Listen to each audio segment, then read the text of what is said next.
Hello everyone! Ayan po, kami po ay papunta ng Uedo Onsen, September 17. Yan po ay 3 days holiday po dito sa Japan. Ayan po, kasama ko si Joseph at si Tita po.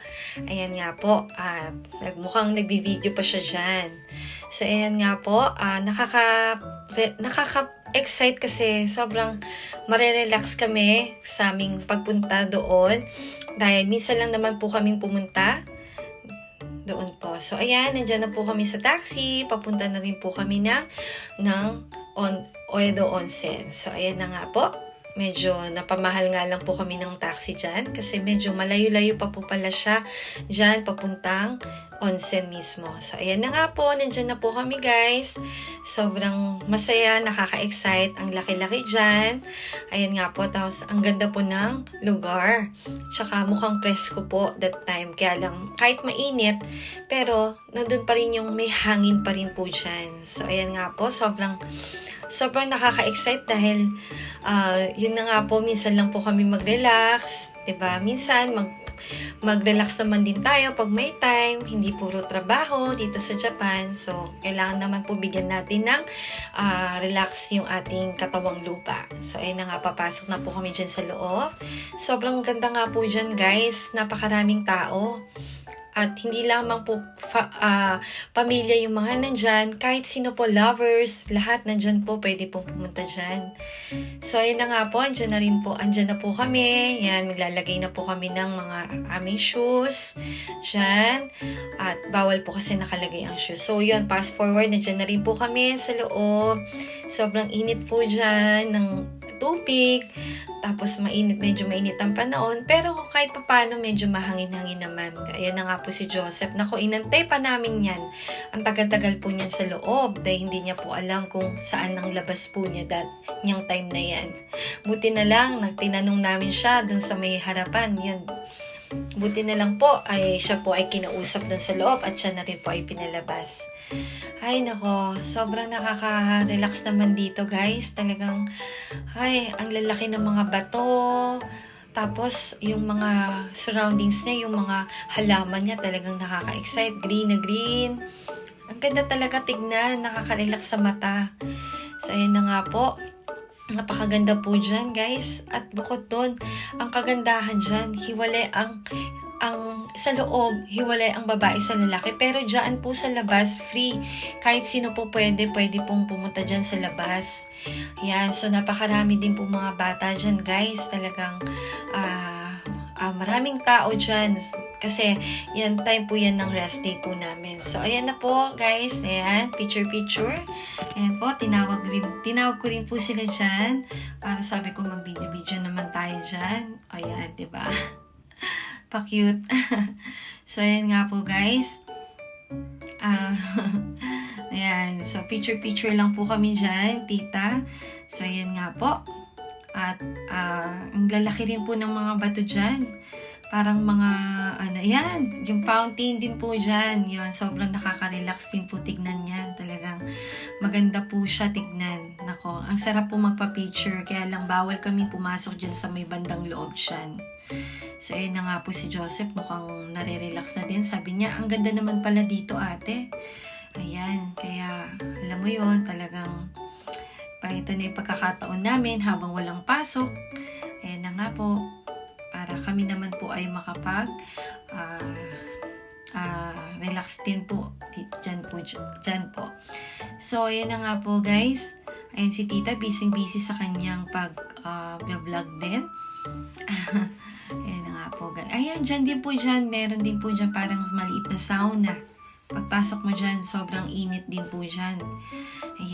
Ayan, nakakatuwa yung mga bata, talagang naglalaro sila dyan. Ayan, sobrang nagtatakbuhan, mga bata. Ayan po. Ayan, may mga kainan din po dyan. Ayan, kung nagugutom, pwede pong kumain, magpahinga. Meron din po dyan. Masaya nga po si tita, tinatawag niya kami kasi may nakita po siya dyan na parang massage, ganyan, spa. Talagang napakasarap po.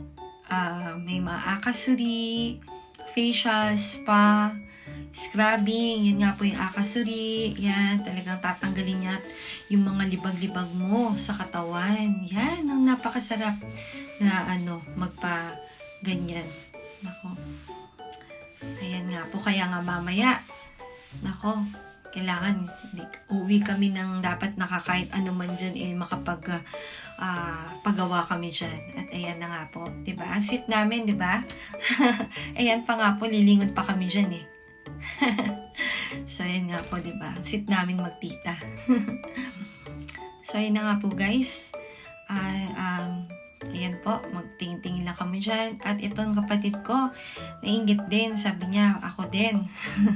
So, ayan din po siya. Ayan. So, ayan nga po, guys.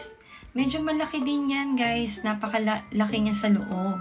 Hindi na namin naipakita sa inyo yung iba pang dyan. Pero medyo malaki-laki din po yan. Yan, sa bandang loob. So, ayan, di na namin fast forward na. Kami na po ay nagutom bago po kami maligo. Kami muna po ay kakain. At may napili nga po kami is yung tonkatsu na set na po siya, kanin. Nako, sobrang gutom na po kami dyan. Ayan, sobrang hindi na maipintang aming muka. Pero, dahil nga yan nga ay ang sesena namin dahil andyan na nga yung pagkain. So, kain tayo guys! Sarap po niyan. Sobrang nabusog po kami. Yan. Then yun nga po guys. Ayan. Bago din po dyan ako, hindi pa po kami nakontento. Nag-dessert pa po kami at yan, kinain namin yung tuna cheese pizza. Sobrang sarap niyan guys pag natikman nyo. Nako, sobrang sarap talaga. As in, busog na busog talaga kami dyan. Ay nako guys, sobrang pag natikman nyo, nako, sobrang sarap. Uulit-ulitin nyo. Ayan nga po. Ayan. Ay nako, napakasarap po dyan. Nako. At ayan nga po guys, bago po yan, pagkatas namin kumain yan, ay kami na nga po rin ay magpapa-reserve. Yan. Yan po yung sinasabi namin reservation for akasuri. Yan for scrub po ng katawan. So, ayan po yung gustong-gusto namin dyan. Nag-specified kami ng 7 o'clock PM that time. So, bago po yan is, yan nga po, nagpa-reserve kami ng 7 o'clock para naman po ay kami ay ma-relax-relax naman din po. Ayan, bago po yan, kami muna ay higa-higa muna dyan pagkatapos kumain. Ayan, medyo inaantok-antok na rin ako dyan guys. Kaya medyo may pikit-pikit na rin yung mata ko dyan. Pahinga muna. And then yun, fast forward, dyan na po kami. Katatapos lang namin magpa-akasuri. Ay, nagpapatuyo na kami ng hair dyan, guys. Yan na po. Para po ay matuyo na rin ang aming hair at malapit na rin po kaming umuwi. So, ayan nga po. Bago po yan, syempre, kailangan muna natin mag-spray ng Aveni. Yan. Pakaganda po niyan sa mukha. Pang delicate skin po talaga siya. Yan. Pwede din po siya sa bata. Kaya, napakaganda po gamitin. So, ayan nga po guys. Patuloy pa rin ang aking pagpapatuyo ng hair. At kami ay malapit na rin uuwi. So, ayan na nga po guys. Ayan na nga po. At kami na rin po ay uuwi na rin. Lapit na rin pong uwi. So, ayan na nga po guys. Bago kami umuwi, kailangan muna namin mag-ice cream. Dahil po, para naman pampalamig. Ayan, diba? Sorbetes tayo dyan. Ang sarap po niyan guys. Talagang ka. So, ayun na nga po. Kami na po ay magbabayad. Sige, kayo na muna bahala dyan ha. Ska po muna ako. Char, hindi po. So, ayun na nga po. Pauwi na rin kami dyan. Ayan, bago dyan, tingin-tingin muna kami dyan sa labas. Tanaw-tanaw ng dyan sa labas. Medyo presko pa siya dyan ng time na yan. So, maya-maya rin po. Nako, tinawag na rin po kami ni tita. Kasi nga po ay kami na raw po ay maglabas. At baka kami po ay maiwanan na dyan. So, ayun na nga po. Yan, tinawag na rin po kami dyan at kami na rin po ay sasakay na rin ng bus.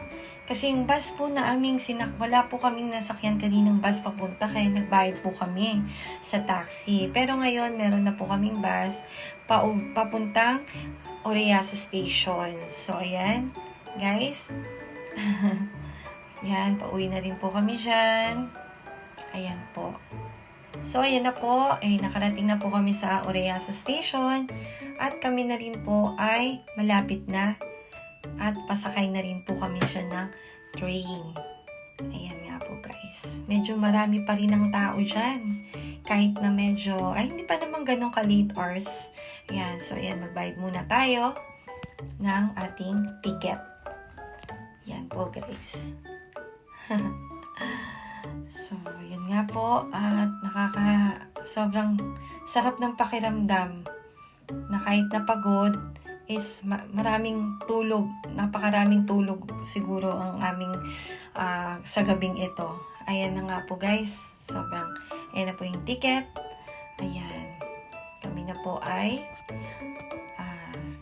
lalabas na. Ayan. Ay nako, tiyak nito, makakatulog kami ng mahimbing, sobrang mahimbing.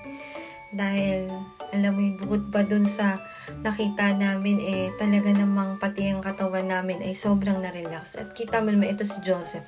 Tingin naman ng tingin ng oras at naiinip na siguro dahil matagal ang train. Pero, dyan na rin yan, maya-maya yung train, darating na rin siya.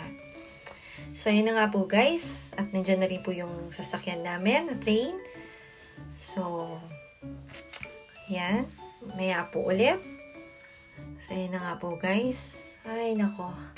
Sobrang sarap ng pakiramdam. Kahit na sulit ang aming pagpunta. Ay, yun nga po guys. And then, so, ayan na nga po guys. Nandyan na po kami. Nakalabas na rin po kami. Kami na rin po ay pauwi na po. Saan? Ayan. Di pa po. Parehas pa po sila ng bulaklak, di ba? Hi! Parehas sila naka-flowers. Ay nga po, guys. Yan. Medyo pagod-pagod na rin, pero okay lang naman. So, yun na nga po, guys. Nakalabas na rin po kami dyan ng train. At kami na po ay naandyan na rin po sa Minami Station. Ay na nga po, guys. Ay, nako. Sobrang, nakakapagod. Pero, alam mo naman, sulit pa rin ng aming pagpunta. Hindi kayo magsisisi pag kayo po ay nakarating din dito. Pero, alam ko, sa mga dito sa Japan, talagang sila'y napuntahan na nila yan. Alam ko, maraming beses na rin sila nakapunta dito. So, ako talaga, as in, first time ko lang talagang pumunta dito. Kaming dalawa pala ni Joseph. Ayun. So, ayun na nga po guys. At kami na rin po ay paakyat. Paakyat na po dyan. Ayan. Ayan. Dyan na rin po kami sa... Taranana. Malapit na rin po kami dyan. Malapit din po guys ang aming bahay dyan. Yan, so wala na rin pong Andiyan na po kami sa Minami Tsunamachi Station. So, yun na nga po guys, wala nang bus kaya nag-taxi na rin kami guys. Yan.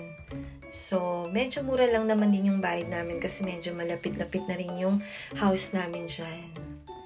So, yan na nga po guys. Nandyan na rin po kami. Nakarating na rin kami dyan sa aming mansyon. Thank you guys for watching and thank you guys for viewing. Thank you po sa panonood po ng aking mini video.